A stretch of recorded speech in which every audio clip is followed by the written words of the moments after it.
say it, Erika Kirk's behavior is unsettling as fuck. It's not conveying real grief, it's conveying performance. It's giving uncanny valley. And I was praying to God that I was pregnant when he got murdered. I thought of that once. Kirk is pregnant! So I've been seeing videos saying that Erika Kirk is 8 weeks pregnant, and that, there's no way Charlie Kirk would have been the father, and it's JD Vance. So let me get this straight. Erika Kirk allegedly comes out and says she's pregnant by JD Vance, the Vice President of the United States. And JD's response? A flat-out public denial. No hesitation, no ambiguity, just no. But Erika? She wasn't backing down. She dragged him to court. And now she's out here saying that Usha Vance, JD's wife, is actively trying to silence her, make her disappear. Strong words, right? And where's JD in all this? Silent. Completely silent. He's not defending Erika. He's not addressing her claims. As you would expect, this post has gone viral. You have JD Vance's wife not wearing a wedding ring. And in the same breath, you have Erika Kirk saying that she is 8 weeks pregnant when Charlie died 10 weeks ago. And from the looks of it, he thinks she dug this hole herself. And the public? Y'all are split right down the middle. Half of you think JD's lying. The other half think Erika's spinning a story. Nobody knows what to believe. The comment sections are warfare. People are picking sides like this is some kind of reality show finale, except this is real life, real careers, real families on the line. But here's where it gets messy, because Erika hasn't exactly been quiet. For weeks, she's been all over social media, everywhere, posting, commenting, showing up in spaces where JD's name gets mentioned. And people started noticing a pattern. A lot of people started saying it looked like she was positioning herself to be the next Mrs. Vance. Like she had this whole thing mapped out in her head. Like she saw an opening and decided to take it. And when JD didn't play along the way she expected, when he didn't fall into whatever script she'd written, she allegedly spiraled. Then came the Megyn Kelly interview. Erika sat down on that show. You did get married. Yes. You have 2 kids. 2 precious babies. And you told me this in private, but how many kids did you guys want to have? We wanted to have 4. And I was praying to God that I was pregnant when he got murdered. I thought of that once. Just like whether it was meant to be or whether I know. we'd get news like that. And if you were watching closely, you could see what she was trying to do. She was trying to announce a pregnancy, not directly, but subtly, like she was baiting JD to respond, to acknowledge her, to acknowledge a baby. Megyn asked her about family, about future children with Charlie, her late husband, standard interview stuff. And Erika, she broke down immediately, tears, emotion, the whole thing. It felt rehearsed to some people. To others, it felt genuine. But either way, it was a moment. People were confused. People were alarmed. Charlie Kirk was assassinated in public, murdered. And viewers were asking, why didn't she mention her existing children? Why didn't she talk about getting justice for her husband? Why was pregnancy the lead thought? And then the rumors started flying. Erika was allegedly 8 weeks pregnant. But here's the problem with that timeline. Charlie had been dead for 10 weeks. So people did the math, and the math wasn't mathing. Social media tore into her. Some people literally started joking about an immaculate conception. Others were convinced she was soft launching a baby with JD. The theory spiraled out of control, and that's when the theory really took off. That this whole announcement, this whole tearful moment on Megyn Kelly's show was a trap. A public trap meant to corner JD Vance. Always say God bless you. That's just me. If you want to take that out of context, go right ahead. Again, that to me shows that you need a hug more than anyone else.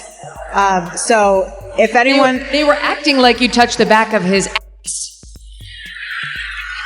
I feel like I wouldn't get as much hate if I did. To force him into accepting her as a baby mama, whether he wanted to or not. To make him look like the bad guy if he denied it. And when she had the chance to clarify later, to walk it back, to explain herself and clear up the timeline, she doubled down. She said she was just emotional, that she's an intense hugger. She even joked about putting her hands on JD's backside, like it was all playful, like none of it was calculated. At this point, Erika kept inserting herself into every conversation about JD. She's the CEO of Turning Point USA, and she publicly announced the organization's support for JD's 2028 presidential run. She tied her entire career, her entire public identity, to him. She made herself inseparable from his brand, and she became a punchline. People were making jokes, memes, the whole internet treatment. I've told her, and I've said publicly, and I'll say now in front of 10,000 of my closest friends, do I hope eventually that she is somehow moved by the same thing that I was moved in by church? Yeah, I honestly do wish that, because I believe in the Christian gospel, and I hope eventually my wife comes to see it the same way. Hashtags were trending, parody accounts popped up, and through it all, she was waiting for JD to publicly support her, to back her up, to say something that would validate her position. But he never did. JD stayed silent. Radio silence. Not a tweet, not a statement, not even a carefully worded press release. And Erika's frustration? It reportedly turned into anger. Full-blown can't hide it anymore anger. She allegedly demanded a paternity test, publicly, like she was daring him to prove her wrong. Meanwhile, people started watching JD and Usha more closely. Body language experts were weighing in. Photographers were zooming in on every interaction, and they noticed things. Usha avoiding eye contact, sitting stiff and rigid in public appearances. Her smile looked forced, her posture defensive. JD physically distancing himself from Erika whenever they were in the same space, like there was an invisible barrier between them. There was this one viral photo where Usha looked uncomfortable, doesn't even cover it. She looked like she wanted to be anywhere else. I'm gonna say it, Erika Kirk's behavior is unsettling as fuck.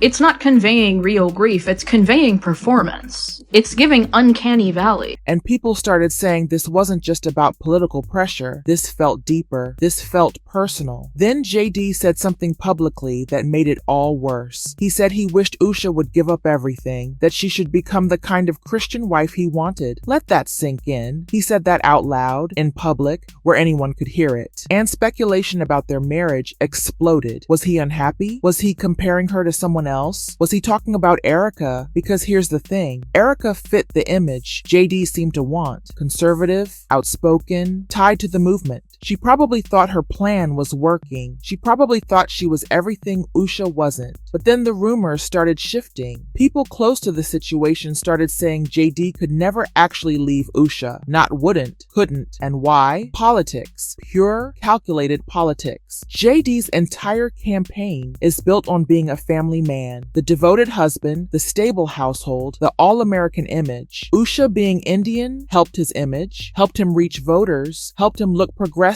without actually being progressive. It was strategic. A divorce would destroy his political future. It would shatter the brand. And leaving his wife for a widow wrapped up in scandal and conspiracy theories, that would be unrecoverable. Career suicide. His advisors would never let it happen. His donors would walk. His base would fracture. So then the rumor dropped that Usha threatened Erika, that she told her to back off, to disappear, maybe worse. People started whispering about lawyers, about private investigators, about pressure being applied behind the scenes. But insiders are now saying that never happened. There was no threat, no attempt to silence anyone, no attempt to harm anyone. It was all smoke. And people are starting to think that rumor was Erika's last-ditch effort, one final move to force JD into taking that paternity test, to make him look guilty by association. But now, Erika's standing alone. No confirmed pregnancy, no paternity test, no real threat from Usha, no support from JD, nothing. Just her, in the middle of a mess that keeps getting bigger, with no exit strategy in sight. She's spiraling in public, and everyone can see it. The posts are getting more erratic. The tone is shifting from confident to desperate. JD's still silent. Usha's calm, controlled, unbothered. She's showing up to events looking composed, like none of this phases her. And Erika? She can't walk any of this back. Every attempt to clarify just digs the hole deeper. The public's trust is gone. People who believed her at first are starting to question everything, and people are starting to ask the real question: how much of the story was ever true? Was any of it real, or was this all just a shot in the dark that backfired?